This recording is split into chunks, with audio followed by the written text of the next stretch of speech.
আহলুস সুন্নাত ওয়াল জামাত এইটা বলার পরেও তুমি এখনো পর্যন্ত বলো যে মেয়েদের মসজিদে নামাজ পড়া হারাম, তুমি এখন এই ফতোয়া দাও, তুমি নামের আগে মুফতি টাইটেল দাও, বলছে 30 বছর বুখারী পড়াচ্ছি, তুমি 30 বছর বুখারীতে এখনো রাফলি আদাইন হাদিস খুঁজে পাও না।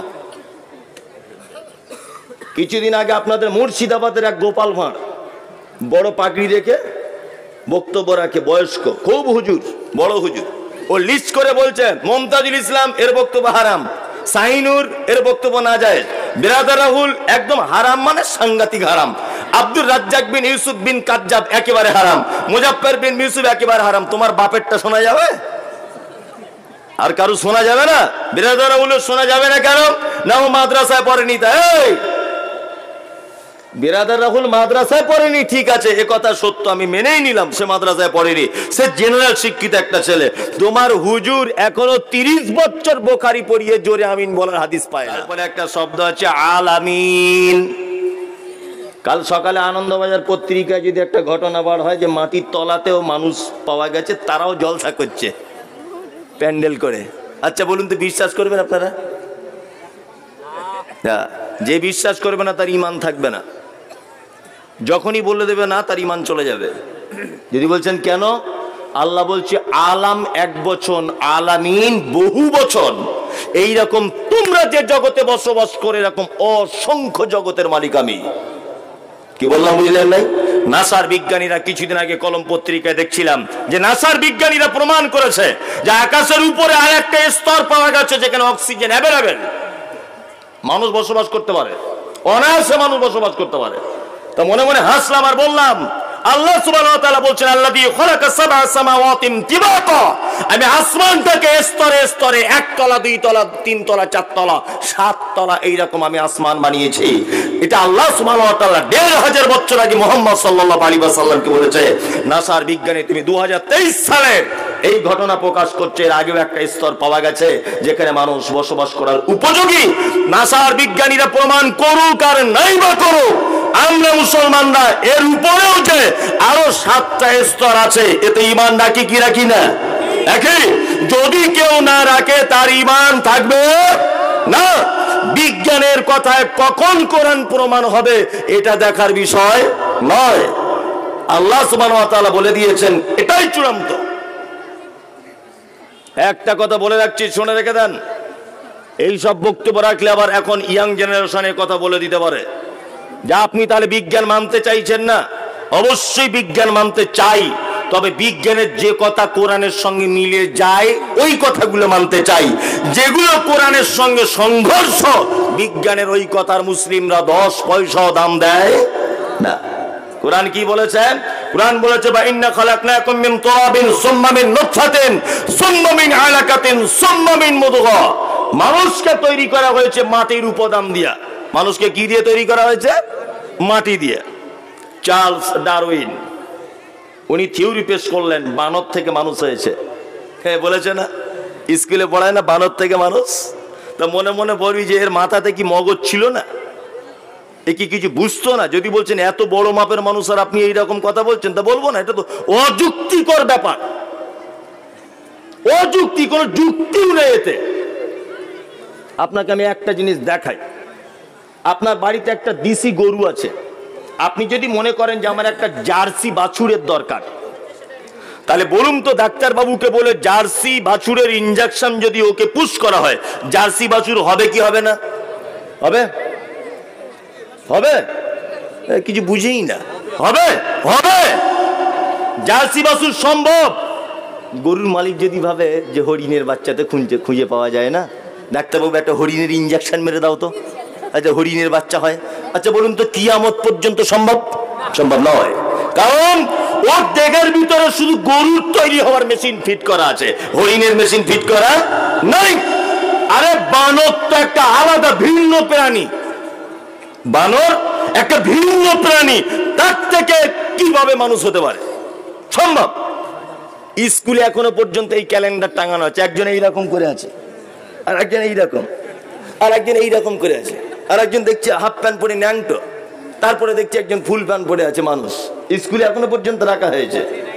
তা আমি বলছি বানর থেকে যদি মানুষ হবে তো এখনকার বানর থেকে একটা মানুষ হচ্ছে না কেন? এটাও তো একটা কথা।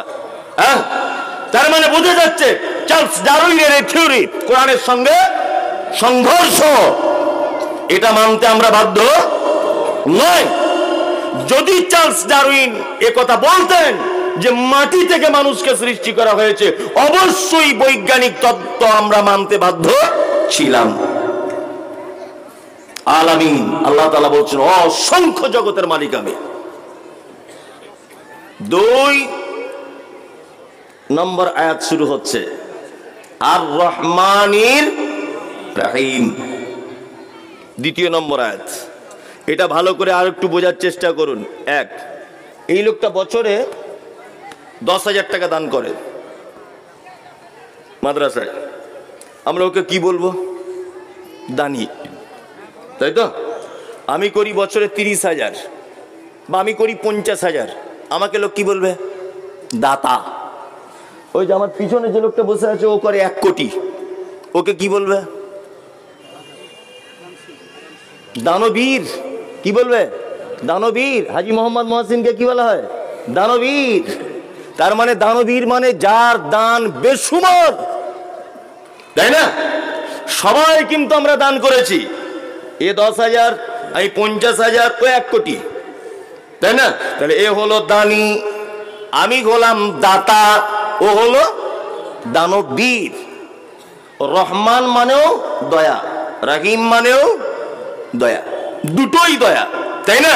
তবে রহমান যে দয়াটা, এটা হচ্ছে বেসুমার দয়া, যার দয়ার কোনো শেষ নেই, কুল কিনারা নেই, ইনি হচ্ছেন রহমান। আর রহিম সীমাবদ্ধ কিছু নির্দিষ্ট মানুষের প্রতি যিনি দয়া করেন তিনি হচ্ছেন রহিম। আর রহিম ইয়াউমাল কিয়ামত খাসসাতান, কিয়ামতের দিনে খাস বিশেষ ব্যক্তিদের উপরে তিনি দয়া করবেন। আর রহিম রহমান আম্মাতান ফিদ দুনিয়া, একেবারে আম ভাবে দয়া করেন। কে? আল্লাহ, তার নাম রহমান। সারা পৃথিবীতে যত মানুষকে সহযোগিতা করে, প্রত্যেক সহযোগিতার পিছনে স্বার্থ লুকিয়ে থাকে, তাই না? আপনাদের এলাকাতে কোন রাজনীতির দল চলে এটা আমি জানি না, আল্লাহর কসম আমি রাজনীতি করি না, বোঝানোর জন্য বলছি। আমি কংগ্রেসের এলাকার প্রধান, এখন ধরে নেন 10টা ঘর এসেছে। আচ্ছা বলুন তো, আমি সিপিএম এর লোককে দেবো, তৃণমূলের লোককে দেবো, না আমার দলের লোককেই দিব? আমার দলের লোককেই দিব, কারণ আমি জানি আমার দলের লোককে দিলে ও ভোটটা তো আমায় দেবে, আরো 5 জনকে আনবে, তাই না? তার মানে আমি আমার দলের লোককেই দেব, তাই না? এবার আপনাকে একটা কথা জিজ্ঞেস করছি, আপনারা দেখেছেন সোশ্যাল মিডিয়ার মাধ্যমে, কি দেখতে পাচ্ছেন? যে ফিলিস্তিনের মাটিতে, ওই আপনার ফিলিস্তিনের মাটিতে ওই যে মসজিদ আকসাকে ধ্বংস করা হচ্ছে, করছে কারা? ইসরায়েলের ইহুদিরা, তাই না? মসজিদ আকসার উপরে বোমা হামলা চালাচ্ছে, মসজিদ আকসা দখল করার চক্রান্ত চালাচ্ছে, কত নিরীহ মা বোন বাপ ভাইকে অকাতরে হত্যা করে যাচ্ছে। সারা পৃথিবীর এত মুসলিম দেশ থাকার পরেও একটা দেশের মানুষ তাদের কান্না কেউ শুনতে পাচ্ছে না, কেউ শুনছে না তাদের আর্তনাদ। বলুন তো দেখি, অক্সিজেন দেয় কে? আল্লাহ। খেতে দেয় কে? আল্লাহ। তাহলে আল্লাহ যদি ইচ্ছা করে তাহলে ইসরায়েলের ইহুদিদের তো খাদ্যতত্ত্ব বন্ধ করে দিতে পারে, যে তোরা আমার মসজিদ ভেঙে দিচ্ছিস, মুসলমানদেরকে মারছিস, তোদের সব বয়কট করে দিলাম। এটা পারে কি পারে না? পারে। আল্লাহ তাআলা বলছে আমার নাম রহমান। পৃথিবীতে বেঈমান, বিশ্বাসঘাতক, আল্লাহদ্রোহী, মসজিদ মাদ্রাসার দুশমন, আমি কাউকে আমার দয়া থেকে বঞ্চিত করব না, সবাই আমার দয়া পেয়ে যাবে। কিন্তু কিয়ামতের দিনে বিশেষ মানুষদের উপরে দয়া করা হবে। ওই জন্য যখনই আপনার কাছে বিনীত অনুরোধ, ফরজ নামাজের পরে বা যখন আপনি একা একা যখন দোয়া করবেন হাত তুলে, এই দোয়াটা অবশ্যই বলবেন যে আল্লাহ কিয়ামতের দিনে আমার উপর একটু দয়া করো। কিয়ামতে যদি কোনো মানুষের উপর আল্লাহ তাআলা দয়া করে দেন, তার ফলাফল জান্নাত, ফলাফল জান্নাত। বেশি বাড়াচ্ছি না। তারপরে কি বলি? তারপরে বলি মালিকি ইয়াউমিদ্দিন, কিয়ামতের দিবসের মালিক, হিসাব দিবসের মালিক কে? আল্লাহ। এইখানে একটা জায়গায় আপনার ঈমান নষ্ট করে দিচ্ছে এক শ্রেণীর চিটার বাটপার হুজুরেরা। আপনাকে বলে দিলাম এদের থেকে সাবধানে থাকবেন। কি সাবধানে এই কারণে থাকতে বলছি, জলসার স্টেজে বড় একটা পাগড়ি ছুঁড়ে দিয়ে বলছে সবাই পাগড়িতে ধরুন, কিয়ামতের দিন বেঁচে যাবেন। আমার দাদুর নৌকা তৈরি করা আছে, নৌকা উঠে আপনাদেরকে জান্নাতে ঢোকাবে। আবার বলছে পাগড়িতে যদি চান্স না পান, যারা পাগড়ি ধরেছে আপনি তাদের গায়ে ধরুন। কি বললাম বুঝলেন না? কারেন্টের শর্টের মতো সবাই ধরুন।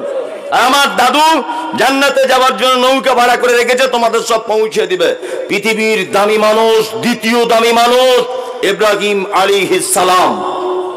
মুহাম্মদ সাল্লাল্লাহু আলাইহি ওয়াসাল্লামের পরে যে নবীটির সম্মান, তিনি হচ্ছেন ইব্রাহিম আলাইহিস সালাম। পৃথিবীতে কোন নবী সুন্নত, দ্বিতীয় কোন নবী সুন্নত চলে না। একজন মাত্র দ্বিতীয় সুন্নত চলে, তার নাম ইব্রাহিম আলাইহিস সালাম। শুধু এই নয়, প্রত্যেক নামাজের ভিতরে আরেকজন নবীর জন্য দোয়া করা লাগে, তিনি হচ্ছেন ইব্রাহিম আলাইহিস সালাম। আল্লাহুম্মা সাল্লি আলা মুহাম্মদ, আল্লাহ তুমি শান্তি বর্ষণ করো মুহাম্মাদের উপরে, ওয়া আলা আলি মুহাম্মদ, মুহাম্মাদের পরিবারের উপরে, কামা সাল্লাইতা আলা ইব্রাহিম, যেমন তুমি শান্তি বর্ষণ করেছিলে ইব্রাহিমের উপরে, ওয়া আলা আলি ইব্রাহিম, এবং ইব্রাহিমের পরিবারের উপরে। এই দোয়া আমরা করি কি করি না? করি কি করি না? করি। ইব্রাহিম আলাইহিস সালাম কিয়ামতের দিনে তার আব্বাকে দেখতে পাবে। আব্বা বড় বিপদে। ইব্রাহিম আলাইহিস সালাম নিজ পিতার কাছে গিয়ে বলবেন, আব্বা তোমাকে কি আমি বলিনি যে তুমি আমার দ্বীন কবুল করো? তখন ইব্রাহিম আলাইহিস সালাম আব্বা বলবে, ঠিক আছে বাবা, আমি এখন তোর কথা মেনে নিলাম, আমি তোর দ্বীন কবুল করব। তখন নবী ইব্রাহিম বলবেন, আর দ্বীন কবুল করে কাজ নয়। ইব্রাহিম আলাইহিস সালাম আল্লাহকে ডেকে বলবেন, আল্লাহ তুমি তো আমাকে বলেছো কিয়ামতের মাঠে অপমান করবে না, জীবনে কখনো অপমান করবে না। এর থেকে বড় অপমান আর কি হতে পারে? আমি একজন নবী আর আমার আব্বা কিয়ামতের মাঠে বিপদের সম্মুখীন।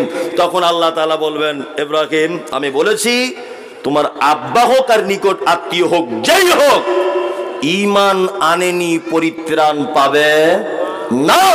তোমার আব্বা বলে এইটুকু সাবসিডি আমার পক্ষ থেকে যে তোমার আব্বাকে মানুষ রূপে জাহান্নামে নিক্ষেপ করব না, অন্য প্রাণীতে রূপান্তরিত করে তোমার বাপকে জাহান্নামের ভিতরে দেব।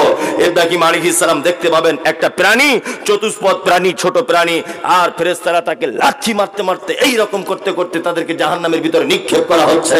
তার মানে বোঝা যাচ্ছে ঈমান যদি না থাকে নবীর বাপ হয়েও বাঁচা যাবে না। বাঁচা যাবে না। আরে নবীর বাপ হয়ে বাঁচা যায় না, তোমার দাদুর পাকড়ি ধরলে বাঁচা যায়? বিয়াদব কোথাকারে, তোমার পাছার চামড়া তুলে দেব। ভণ্ডামি খুঁজে পাও না? জান্নাত তোমার বাপের সম্পত্তি নাকি? একজন নবী তার বাপকে টেকাতে পারছে না, বলো কি করে তুমি এ কথা? আল্লাহর কসম দিয়ে আপনাকে বলছি, আমার মোবাইলে সব নোট করা আছে। এই সমস্ত কথা বলার কারণে আপনারা জানেন, এক মাস আগে, এক মাস হয়নি, 12 তারিখে আমার গাড়িতে বোম মেরেছিল হাওড়াতে। এত বড় বিশ্বাসঘাতকেরা বোম মেরেছে গাড়িতে, ভাবতে পারেন আপনি? সমস্ত তথ্য আমার গাড়িতে, বইপত্র এবং আমার মোবাইলের ভিতরে নোট করা আছে। একজন হুজুর বলছেন যে নবী সিলসিলা যদি জারি থাকতো তাহলে আমাদের পীর সাহেব আগামী দিনের নবী হতেন। আল্লাহর কসম তিনি বক্তব্য রাখতে রাখতে বলছেন। আপনি ভাবতে পারেন এগুলো? এদের আকীদা মানহাজ কেমন?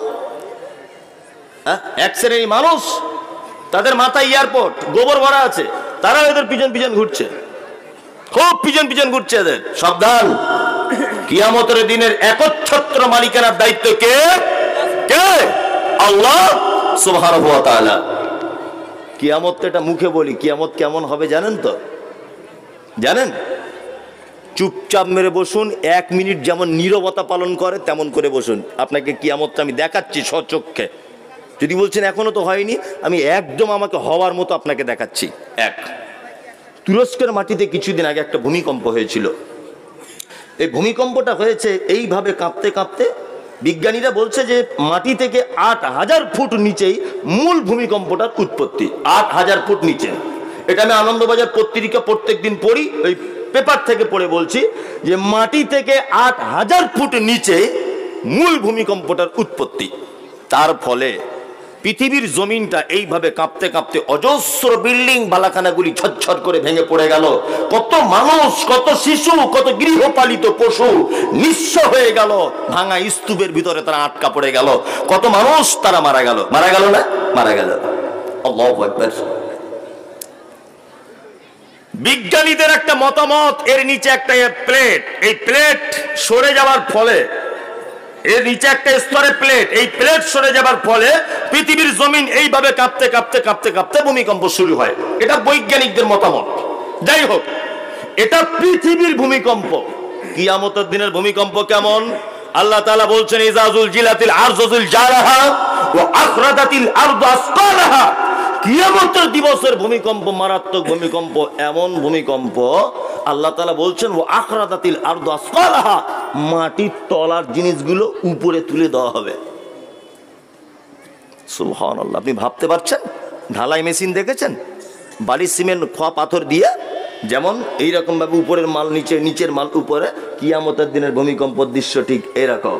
কেমন হবে কিয়ামতের দিন?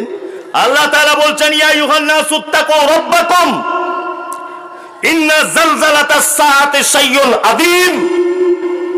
আল্লাহ তাআলা বলছেন, মানুষ তোমরা তোমাদের প্রতিপালককে ভয় করো, নিশ্চয়ই কিয়ামতের দিবসের ভয়াবহতা বড় কঠিন। কেমন ভয়াবহতা? আল্লাহ তাআলা বলছেন, ইয়াওমা তারাউনাহা তাযহালু কুল্লু মুরজিআতিন আম্মা আরজাত ওয়া তাযাউ কুল্লু যাতি হামলিন হামলাহা ওয়া তারান নাসা সুকারা ওয়া মা হুম বিসুকারা ওয়ালাকিন্না আযাবাল্লাহি শাদীদ। একটা প্রশ্ন আপনাকে মাঝখানে করে রাখছি, উত্তর আপনাকে দিতে হবে না। একটা কথা আজকে থেকে শিখে যান, পুরুষের থেকে নারীর ধৈর্য এবং সহ্য ক্ষমতা সব থেকে বেশি। চিকিৎসা বিজ্ঞানীরা বলছেন যে নারী নরমালে বাচ্চা দিতে গিয়ে যে কষ্টটা সহ্য করে, এই কষ্ট যদি কোনো পুরুষের হতো তাহলে শতকরায় 80% পুরুষ এক পর্যায়ে শেষ মারা যেত। এটা নারীর পক্ষে সম্ভব। আমি যদি এখন এই লোকটাকে একটা ঘুষি মারি এইভাবে, আমার ঘুষির ওজন যদি 50 ডিগ্রি সেলসিয়াস পর্যন্ত যদি হয় তাহলে এই লোকটা বাঁচবে। আমার ঘুষির ওজন যদি 52-53 ডিগ্রি সেলসিয়াস হয়ে যায় তাহলে এক পর্যায়ে মারা যাবে। চিকিৎসা বিজ্ঞানীরা বলছেন পুরুষ মানুষ 50 ডিগ্রি পর্যন্ত ক্ষমতা সহ্য করতে পারে, কিন্তু একজন নারী 56 ডিগ্রি ক্ষমতা পর্যন্ত সহ্য করতে পারে। 56 সহ্য করতে পারে। বাচ্চা হওয়ার যে কষ্টটা, এটা 56 ডিগ্রি সেলসিয়াস। এটা যদি কোনো পুরুষের হতো, পুরুষ মারা যেত, বাঁচত না। সব থেকে ধৈর্য সহ্য ক্ষমতা বেশি। আল্লাহ তাআলা বলছেন, কিয়ামতের দিনে ইয়াওমা তারাউনাহা তাযহালু কুল্লু মুরজিআতিন আম্মা আরজাত ওয়া তাযাউ কুল্লু যাতি হামলিন হামলাহা। একটা বাচ্চা মায়ের লজ্জাস্থান দিয়ে পড়ে যাবে নিচেতে, মা বুঝতে পারবে না যে বাচ্চাটা কিভাবে বার হলো।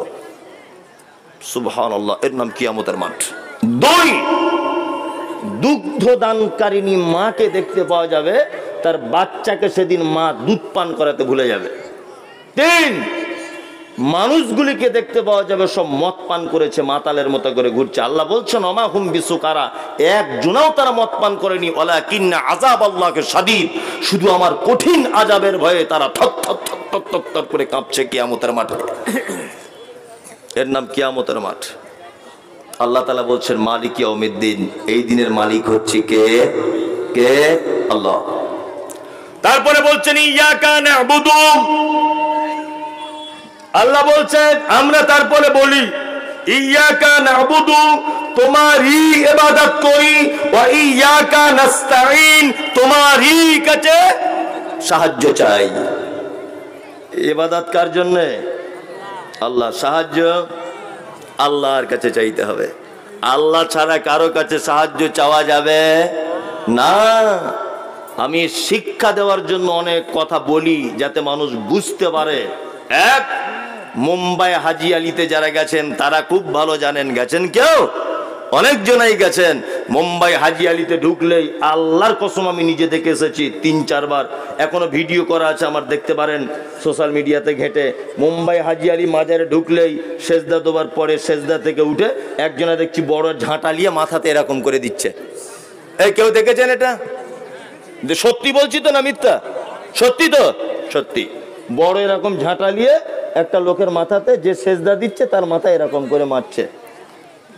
বলছি আপনাকে হাজি আলিতে ঢুকছি, আমি তো এমনি যাইনি, আমি গেছি ওখান থেকে বক্তব্য রেডি করতে যে জাতিকে কি বার্তা দেওয়া যায়, আর গোপনে গোপনে ক্যামেরা করছি সব। আর আমি যাচ্ছি আর কিছু বাঙালি বলছে আরে এই তো সেই মাল, বলছে ঠিক এইভাবে এই তো সেই মাল আমাদের হুজুরদের ব্যাপারে বলে। আমি কি করছি, তো মুশকিল ঝামেলা করতে পারে। আমি আমার মতো করে সেফটি নিয়ে নিজে নিজে ঢুকেছি, ঢুকে সব দৃশ্য আমার রেকর্ডিং করে নিয়ে চলে এসেছি। দেখছি যাওয়ার সময় মোটামুটি 200-250 ফকির হবে রাস্তাতে থালা নিয়ে বসে আছে। লা ইলাহা ইল্লাল্লাহ মুঝে কুছ দीजिए বাবু, বাবু হালাত বহুত খারাপ হয় বাবু, কুছ মেহরবানি করিয়ে বাবু দीजिए। ভিক চাইছে, আমিও 2-5 জনকে দিলাম 2-5 টাকা, যাই হোক। তা আমি লক্ষ্য করছি এখানে হয় কি, একটা লোক দেখলাম 4 চাকা গাড়ি নিয়ে চাপলো, এলো, হাতে সোনার ব্রেসলেট, আর খুব ধনী লোক দেখে মনে হচ্ছে। ওর পিছন পিছন ধরলাম যে এ কি করে দেখি, দামি গাড়িতে এসেছে। ও গিয়ে দেখছি প্রথমেই চাদরটা চড়িয়ে দিল, তারপরে দেখলাম ঠাকা ঠাক সেজদা মেরে দিল। সেজদা মেরে দেওয়ার পরে খুব কাঁদছে লোকটা, আর বলছে, চোখ দিয়ে পানি পড়ছে, বলছে বাবা ব্যবসাতে 20 কোটি টাকা লস, কিছু একটা ব্যবস্থা করে দাও বাবা, আর কোনো উপায় নাই। আমি তখন মনে মনে শিক্ষা পেয়ে গেলাম, ওরে গাধার বেটা গাধা, ভিখারি বুঝতে পেরেছে যে মরা মানুষের কাছে পয়সা পাওয়া যায় না, জ্যান্ত মানুষের কাছে থালা নিয়ে বসে আছে। আর তুই এত বড় গাধার বেটা, তুই মরা মানুষের কাছে টাকা চাইতে যাচ্ছিস? হ্যাঁ, তোর মাথাতে কি গোবর ভরা আছে? এই এরকম ঘটনা আছে না নেই? আছে। আপনাদের মুর্শিদাবাদে তো পীরের ঠেলাতে ঘুম হয় না। ওই আপনি যান একবার হাজারদুয়ারি ওই এলাকাতে, শুধু ঘরে ঘরে পীর আছে না, সেজদা দিচ্ছে মানুষ। আস্তাগফিরুল্লাহ। আল্লাহ ছাড়া কারো কাছে চাওয়া যাবে না, এই স্বীকৃত আপনি নিজে দিয়েছেন। ইয়াকা নাবুদু ওয়া ইয়াকা নাস্তাইন, ইবাদত শুধু তোমার জন্য করি আর সাহায্য শুধু তোমার কাছেই চাই। 13 বছর বিয়ে হয়েছে আপনার, 13 বছর এখনো আব্বা হতে পারেননি। গভীর রাত্রে উঠুন, উঠে 2 রাকাত সালাত আদায় করে আল্লাহকে ডেকে বলুন, রব্বি হাবলি মিনাস সালিহিন, আল্লাহ তুমি আমাকে একটা নেক সন্তান দান করো। তুমি নবী ইব্রাহিমকে বুড়ো বয়সে ইসমাইলকে দিতে পেরেছো, তুমি আল্লাহ আমি একজন 35 বছরের যুবক, আমার স্ত্রীকে একটু মা হবার ক্ষমতা দাও আল্লাহ, তুমিই পারো। এ দিতে পারে কে? আল্লাহ। রুজির অভাব, রাতে সবাই যখন ঘুমিয়ে পড়ে 2 রাকাত নামাজ পড়ে বলুন, আল্লাহ ঋণগ্রস্ত বেটির বিয়েতে বিপদে পড়ে গেছি, তুমি ব্যবস্থা করে দাও। দিতে পারে কে? মুহাম্মদ সাল্লাল্লাহু আলাইহি ওয়াসাল্লাম বলেছেন, মোমেন তোমার পায়ের জুতোর ফিতেটা যদি ছিঁড়ে যায় তুমি আল্লাহর কাছে চাইবে, আল্লাহ দিতে সক্ষম, আল্লাহ দিতে সক্ষম। কোন মানুষের দ্বারস্থ হওয়া যাবে না, কোন বাবা, কোন ফকির, কোন উকিল, কেউ কোন জায়গায় গিয়ে চাওয়া শিরক, হারাম। যারা এগুলো করছে এদের থাকার জায়গা জাহান্নাম। কি বললাম বললেন?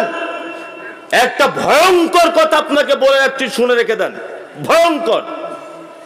কিয়ামতের দিনে জাহান্নাম থেকে কিছু মানুষকে কোনো একদিনের জন্য মুক্তি দিয়ে জান্নাত দেওয়া হবেই। এই ঘটনা শোনা আছে না নেই? আচ্ছা বলুন তো, কাদের জাহান্নাম থেকে মুক্তি দেওয়া হবে এটা জানা আছে? না, যারা কাবিরা গুনাহে লিপ্ত ছিল কিন্তু তাদের ঈমান ছিল, ঈমান ছিল, কাবিরা গুনাহতে লিপ্ত ছিল, তারা জাহান্নাম থাকবে। ঈমান থাকার কারণে তাদেরকে আবার জান্নাতে কোনো না কোনো একদিন দেওয়া হবে। কিন্তু যারা শিরিক করা অবস্থায় মারা গেছে, কোশ্চিন কালেও এদেরকে জাহান্নাম থেকে পরিত্রাণ দেওয়া হবে না।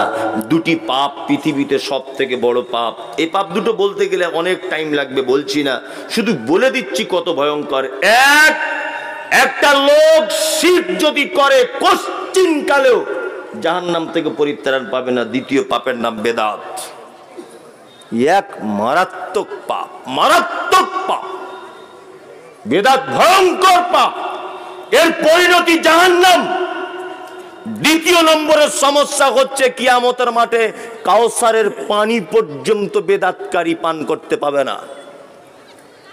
এই মমতাজুল ইসলাম আপনাকে বলছি, মাইক নিয়ে যে সমস্ত মাদ্রাসা থেকে চাঁদা তুলতে আসে অনেক সময় দেখতে পাওয়া যায়। যদি আপনি বুঝতে পারেন যে এই মাদ্রাসা থেকে এই শিক্ষা দেওয়া হয়, ইয়া নবী সালাম আলাইকা, 1 টাকাও দিবেন না চাঁদা, 1 টাকাও। কারণ বেদাতিকে সাহায্য করা হাদিসে মানা আছে, চরম ভাবে মানা আছে। যদি আপনি দেখেন তার আকীদা এটা, নবী মরার পরেও সবকিছু ক্ষমতা রাখে, এই মাদ্রাসার ছাত্র বার হলে এই আকীদাতে বক্তব্য রাখবে, মুমতাজুল ইসলাম বলছে 4 আনা পয়সা দিবেন না। বেদাতি প্রতিষ্ঠানে সহযোগিতা করা হারাম, বেদাতিদের প্রতিষ্ঠানে সহযোগিতা করা কি হারাম। আজকে জাতির সামনে এটা লজ্জা সহকারে বলছি, এই পশ্চিম বাংলার মাটিতে বড় বড় আহলে হাদিস মাদ্রাসা তো দেখছি ইদানিং বেদাতি বক্তাদেরকে প্রধান বক্তা হিসেবে আনছে, পিছনে সাইকুল হাদিসেরা বসে আছে। সোশ্যাল মিডিয়াতে শুধু ভাইরাল বলে তাকে প্রধান বক্তা করে আনছে, অথচ তার আকীদা, তার মানহাজ একটাও ঠিক নাই। দেখতে পাওয়া যাচ্ছে না? কত মাদ্রাসাতে দেখছি। যারা এদেশের মাটিতে সর্বপ্রথম ফতোয়া দিয়েছে ডাক্তার জাকির নায়েক কাফের, যারা এদেশের মাটিতে ডাক্তার জাকির নায়েককে দেশ ছাড়ার পিছনে সুড়সুড়ি দিয়েছে, তাদেরকে আজকে দেখতে পাচ্ছি আহলে হাদিস গ্রামে প্রধান বক্তা করে আনছে, বড় বড় উল্লেখযোগ্য মাদ্রাসাতে। এগুলো লজ্জা ছাড়া আর কিছু নাই। কি বলছি বুঝতে পারছেন না? খুব সাবধানে থাকবেন। কুল্লু বিদআতিন দালালা ওয়া কুল্লু দালালাতিন ফিন্নার। মুহাম্মদ সাল্লাল্লাহু আলাইহি ওয়াসাল্লাম বলেন, ইসলামের প্রতিটা নতুন আবিষ্কৃত কাজ ভ্রষ্টতা, প্রত্যেক ভ্রষ্টতাকারী স্থান ফি মধ্যে নার মানে আগুন। এখন তো সোশ্যাল মিডিয়াতে আমাকে তো সহ্য করতেই পারে না, শুধুই বলে মুমতাজুল ইসলামের জন্মের ঠিক নেই, ও নবীকে বড় ভাই বলে। আমি জীবনে নবীকে বড় ভাই বলেছি কোথাও? আসলে ওটা নয়। ঘটনা হচ্ছে এই যে বেদাত করে করে এমন হয়ে গেছে ওদের সফটওয়্যার সহিহ হাদিস অ্যাকসেপ্ট করে না, এমন করে বক্তব্য রাখে মনে হচ্ছে যে বেদাতের বিজ্ঞানী। কি বললাম বুঝলেন তো? বেদাতের বিজ্ঞানী, মহাপণ্ডিত। আল্লাহু আকবার। নাম দিয়েছে আহলুস সুন্নাত ওয়াল জামাত। বিয়াদব, আহাদুস সুন্নাত ওয়াল জামাত এই নাম দেওয়ার পরেও তুমি এখনো দাঁড়িয়ে কিয়াম করো। এই আহলুস সুন্নাত ওয়াল জামাত এইটা বলার পরেও তুমি এখনো পর্যন্ত বলো যে মেয়েদের মসজিদে নামাজ পড়া হারাম। তুমি এখন এই ফতোয়া দাও, তুমি নামের আগে মুফতি টাইটেল দাও। বলছে 30 বছর বুখারী পড়াচ্ছি, তুমি 30 বছর বুখারীতে এখনো রাফলি আদাইন হাদিস খুঁজে পাও না। কিছুদিন আগে আপনাদের মুর্শিদাবাদের এক গোপাল ভাঁড় বড় পাগড়ি রেখে বক্তব্য রাখে, বয়স্ক, খুব হুজুর, বড় হুজুর।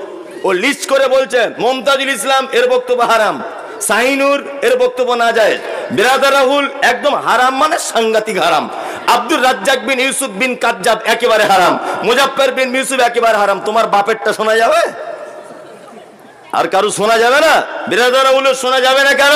না ও মাদ্রাসায় পড়েনি। তাই বিরাদার রাহুল মাদ্রাসায় পড়েনি, ঠিক আছে, এ কথা সত্য, আমি মেনেই নিলাম সে মাদ্রাসায় পড়েনি, সে জেনারেল শিক্ষিত একটা ছেলে। তোমার হুজুর এখনো 30 বছর বুখারী পড়িয়ে জোরে আমিন বলার হাদিস পায় না। তোমার হুজুর মুফতি সাহেব 30 বছর বুখারী পড়ানোর পরে পায়ে পা এইভাবে লাগাতে হবে হাদিস খুঁজে পায় না। তোমার হুজুর 30 বছর বক্তব্য তোমার পরে রাফলি আদাইনে হাদিস খুঁজে পায় না। হ্যাঁ, তোমার হুজুরের থেকে বিরাদার রাহুলের মর্যাদা অনেক বেশি, কারণ সে জেনারেল শিক্ষিত ছেলে হয়েও সঠিক দিনটা বুঝতে পেরেছে এবং জাতির সামনে প্রকাশ করছে। তোমার থেকে অনেক দাম আছে। আসলে ঘটনা কি, আমি মাঝে সাঝে একটা গল্প বলি, বুঝলেন তো, বললে মানুষ খুব হাসে, কিন্তু হাসি এতে অনেক জ্ঞান আছে। একটা মেথর আর একটা আতরওয়ালা, দুজনে হেঁটে হেঁটে পাশাপাশি যাচ্ছে। আতরওয়ালা আতর ফেরি করে বিক্রি করে মসজিদে মসজিদে, আর মেথর লোকের ঘরে পায়খানা পরিষ্কার করে। দুজনা গল্প করতে করতে যাচ্ছে। তা বলছে, ভাই তোমার আজ কাজ বাজ কেমন হলো? বলছে, আলহামদুলিল্লাহ, 2টো পরিষ্কার করেছি আজকে, 2400 হয়েছে। আতরওয়ালাকে বলছে, ভাই তোমার কি হলো? বলছে, 2টো জান্নাতুল ফেরদাউস বিক্রি করেছি, 10 টাকা করে, 20 টাকা হয়েছে। গল্প করছে আর কি, তোমার কটা ছেলে মেয়ে, এরকম গল্প করছে। তা আতরওয়ালাটা বলছে এতক্ষণ যখন গল্প করতে করতে এলাম, তাহলে একটু আতর ওর গায়ে লাগিয়ে দিই। নিয়ে ও এখন আতর ফটাম করে বার করে জান্নাতুল ফেরদাউস ওর গায়ে লাগিয়ে দিয়েছে। নিয়ে ও এরকম টেনেই অজ্ঞান হয়ে গেছে। এ আতরওয়ালা খুব বিপদে, ছিলাম ভালো, এই মেথরের গায়ে আতর লাগিয়ে বেচারা অজ্ঞান হয়ে গেল কেন? আশ্চর্য ব্যাপার। নিয়ে এখন এই লোক বিপদে পড়ে এখন টোটো ধরে হসপিটালে নিয়ে গেছে। ডাক্তার তো জ্ঞানী মানুষ, ডাক্তার বলছে হয়েছে কি? আতরওয়ালা বলছে ডাক্তারবাবু এই এই এই এই ঘটনা, লোকটা ম্যাথরের কাজ করে, একসঙ্গে গল্প করতে করতে আসছিলাম, আমিও ব্যবসাদার, ও একটা অন্য কাজ করে, ওর হাতে একটু জান্নাতুল ফেরদাউস আতর লাগিয়ে দেওয়ার কারণে অজ্ঞান হয়ে গেছে। ডাক্তার তখন বলছে আরে মশাই আপনি এক বোকালক, ও জন্ম থেকে লোকের গু সঙ্গে সঙ্গে আসছে, আর আপনি এখন আতর দিয়েছেন বলি অজ্ঞান হয়ে গেছে। আর একে যদি আপনি ভালো যদি করতে চান, পৃথিবীর কোনো মেডিসিনে ভালো হবে না। হসপিটালের ওই যে বাথরুমগুলো থেকে কাঁচা পায়খানা কোনো বাচ্চা ছেলের বা কারুর যদি থাকে, একটু ওর ডাস্টবিন থেকে তুলে এনে ওর নাকে লাগিয়ে দেন, দেখবেন সুস্থ হয়ে যাবে। কি বললাম বুঝলেন? আতরওয়ালা কাঁচা পায়খানা লাগিয়ে দিয়েছে, রুগী পুরো সুস্থ। তার মানে এক শ্রেণীর হুজুর তারা বেদাত করতে করতে করতে করতে এমন একটা পর্যায়ে চলে গেছে যে মক্কাতে হজ করতে গিয়েছে, বেদাত খুঁজে পায় না বলে হোটেল ভাড়া করে দেখছি, বলছে ইয়া নবী সালাম আলাইকা। মনে মনে বলছি তুই এটা বাইরে কর, তোর পাছার চামড়া তুলে দিবে, বাইরে করে দেখ। এই দেখেছেন সোশ্যাল মিডিয়াতে? ও হজ করতে গিয়ে ওখানে বেদাত খুঁজে পাচ্ছে না, তো বেদাত খুঁজে পাচ্ছে না, বেদাত করে করে অভ্যাস। তো বিড়ি সিগারেট খায় যেমন নেশা, ও তো বেদাতের নেশা আছে, ওইখানে গিয়ে হোটেল ভাড়া করে ইয়া নবী সালাম আলাইকা বলছে। আল্লাহু আকবার। আল্লাহ তুমি জাতিকে হেফাজত করো, আমিন। ইয়াকা নাবুদু, ইবাদত কার জন্য? আল্লাহর জন্য। সাহায্য কার কাছে? আল্লাহর কাছে। আল্লাহ ছাড়া কারো কাছে সাহায্য চাওয়া শিরক। কি বললাম বুঝলেন? শিরক। ইহদিনাস সিরাতাল মুস্তাকিম, আল্লাহ তুমি আমাকে সহজ পথ দেখাও। সিরাতাল্লাযিনা আনআমতা আলাইহিম, এগুলোর ব্যাখ্যা করতে পারছি না টাইম শর্ট বলে। সিরাতাল্লাযিনা আনআমতা আলাইহিম, আল্লাহ তুমি তাদের পথ দেখা, তুমি যাদের উপরে পুরস্কারিত করেছো। গায়রিল মাগযুব আলাইহিম ওয়ালাদ-দাল্লিন, আমিন। আল্লাহ ওদের পথ আমাদেরকে দেখিও যাদের উপরে তুমি রেগে আছো, যাদের উপরে তুমি অখুশি, যারা গুমরাহির পথে আছে, আল্লাহ তুমি তাদের পথ থেকে আমাদেরকে রেহাই করো। তারপরে সবাই কি বলি? আমিন বলি। কি বলি না? বলি। আমি এই আয়াতগুলো আর ব্যাখ্যা করে বলতে পারলাম না, সময়ের খুব অভাব। তারপরে পরেও একটা সিগন্যাল দিয়ে রেখেছে অলরেডি, সেই দিকেও মাথায় রাখতে হবে। চট করে আপনাদেরকে আমি আর একটা মাত্র কথা বলে দিয়ে বক্তব্য শেষ করে দেবো। এটা বিষয়বস্তুর বাইরে। আচ্ছা বলুন তো, পৃথিবীতে জান্নাত যাওয়া যায় কোনো মানুষের সেবা যত্ন করে, এই মানুষ দুটির নাম কি? মা আর বাপ, তাই না? মা আর বাপ, এদের সেবা যত্ন করলে জান্নাত যাওয়া যায়। আপনার সেবা যত্ন করেন? আলহামদুলিল্লাহ সকলেই করেন তো? হ্যাঁ। 4টে বেটা একটা লোকের, বাপ মারা বুড়ো বয়সে এখন খাচ্ছে কেমন করে? পালি সিস্টেমে। মনে হচ্ছে ওর বাপ মসজিদের ইমাম আর ওর মা মুয়াজ্জিন, এরকম একটা ব্যাপার সিস্টেম, এই কিনা? আর কিছু লোক ভেবেছে সস্তায় জান্নাত, বছরে বছরে দেখছি ওমরাই করতে যাচ্ছে। চাচা কি ব্যাপার? বলছি এবারও নিয়ত করেছিস। ভাতিজা যাবো। কোথায়? বলছি পশ্চিমে, মক্কায় যাবো। ও ভেবেছে মনে মক্কাতেই জান্নাত পড়ে আছে, ও ভেবেছে এটা আর কি। ও জানে না যে ওর জীবিত জান্নাত বাড়িতে বসে আছে, ওর জ্ঞানই নাই। এরকম হচ্ছে কি হচ্ছে না?